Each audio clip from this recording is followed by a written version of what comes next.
바로 노종면 더불어민주당 의원을 만나보겠습니다. 화상으로 연결이 되어 있습니다. 나와 계시죠? 네, 안녕하세요. 노종면입니다. 네, 오늘 국회 일정이 많은데 인터뷰 응해 주셔서 감사합니다. 이동관 전 방통위원장은 감사합니다. 취임 3개월 만에 물러났고요. 오늘 김 위원장이 취임 6개월 만에 스스로 물러났습니다. 대통령도 면직안을 곧바로 제거를 했는데 이 속도라면 조만간 후임 방통위원장 후보도 발표가 될까요? 후임 방통위원장을 발표할지 아니면 대행체제로 가고 상임위원을 충원할지 가능성은 열려 있다고 보고 있습니다. 아, 그렇군요. 그러면 대행체제가 되면 인사청문회를 할 필요가 없는 거죠? 네, 인사청문회를 회피하는 수단으로 그런 선택도 하지 않을까라고 우려하고 있습니다. 네. 후임자를 발표를 한다면 언론에서는 이진숙 전 대전 MBC 사장이 유력하다고 보도를 하고 있습니다. 저희도 좀 전에 보도를 했고요. 노종면 의원의 예상은 어떻습니까? 네.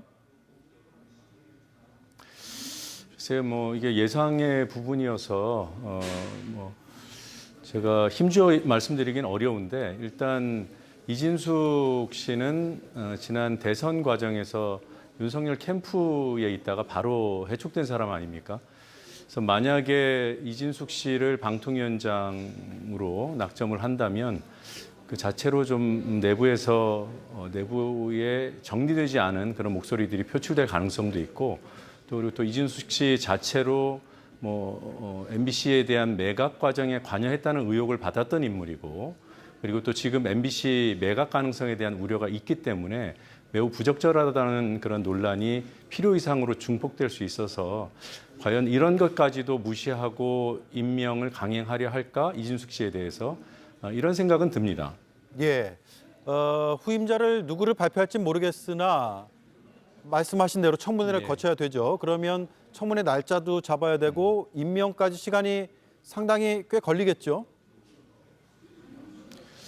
지난해 12월 초에 이동관 위원장이 똑같은 상황에서 사퇴를 하지 않았습니까? 그때 사퇴한 시점으로부터 김홍일 차기 위원장이 취임할 때까지 한 달이 안 걸렸어요. 청문회하고 그리고 취임할 때까지 제 기억으로는 28일인가 29일 걸렸습니다. 이번에도 위원장 선임 쪽으로 후임 위원장을 인선해서 임명하는 쪽으로 간다면 8월 초에는 임명할 수 있다 이런 판단을 하고 진행할 가능성이 있고요. 아까 말씀드린 대로 이마저도 청문회 등등의 여러 가지 논란이 불거질 것을 우려해서 대행 체제로 갈 가능성도 있지 않을까 저는 그렇게 예상하고 있습니다. 네. 8월 중순부터 해서 MBC, KBS 이사진들이 바뀔 타이밍이 된 거죠. 예. 그 전에 이제 임명을 하기 네. 위해서 이런 사퇴 그리고 후임자 임명 수순으로 갈 거란 말씀인가요? 시점이요? 네. 그러니까 지난주 금요일에 예정에 없었던 방통위 전체 회의가 갑자기 소집되지 않았습니까?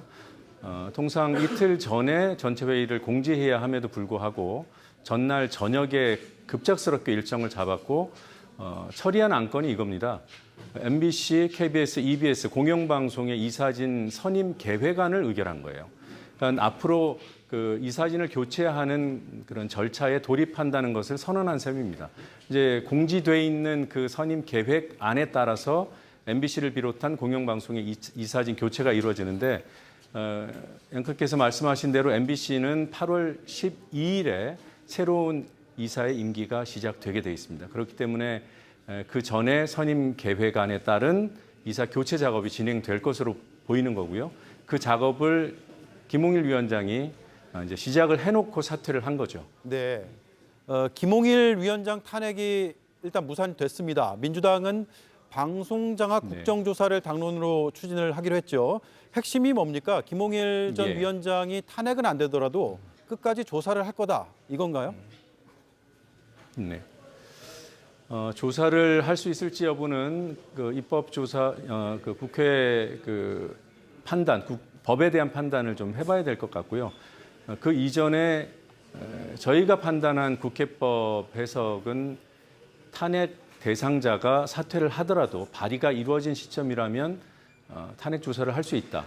왜 탄핵을 추진하는지 그 부당성에 대해서 다툴 수 있기 때문에 국회 법사위에 저희는 조사를 의뢰하는 그런 의결 절차를 진행하려고 하고요.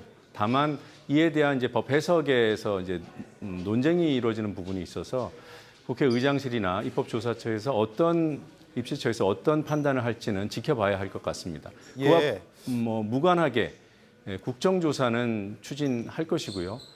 김홍일 위원장은 비록 사퇴해서도 국정조사든 아니면 법사위 조사든 증인으로 불려 나올 수밖에 없다는 점은 말씀드립니다. 네. 운영위 소속이시니까요. 어제 운영위 전체 회의 내용도 좀 여쭤볼게요. 네. 02-800-7070이 전화번호가 누가 쓰는 번호냐, 이게 어제 쟁점이었고, 정진석 비서실장은 기밀 보안 사항이다. 그래서 답변을 하지 않았거든요. 누가 쓴 번호로 판단하고 예. 계십니까? 어제 질의 답변 과정에서 어느 정도는 좁혀졌습니다. 웬만한 전화번호들은 이미 공개가 돼 있고 또 대통령실 직원들이 본인 명함에 전화번호를 아예 인쇄해서 돌리고 있어요.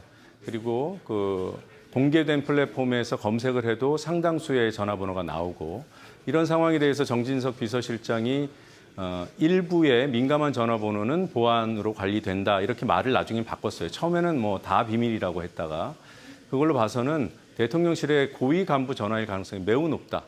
그리고 번호가 7070이잖아요.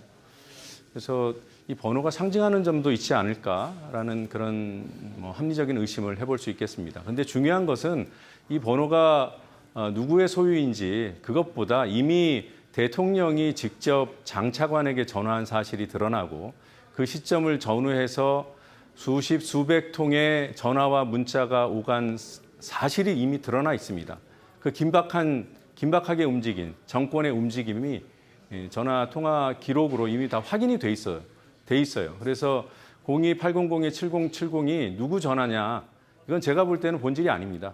이미 사실관계는 사실상 다 드러나 있는 것이고 이제 남은 것은 과연 무슨 이유로 그렇게 대통령과 윤석열 정권 전체가 임성근 사단장 한 명을 구명하기 위해서 그렇게 무리수를 뒀는지 그 이유를 규명할 단계라고 보고 있습니다. 예.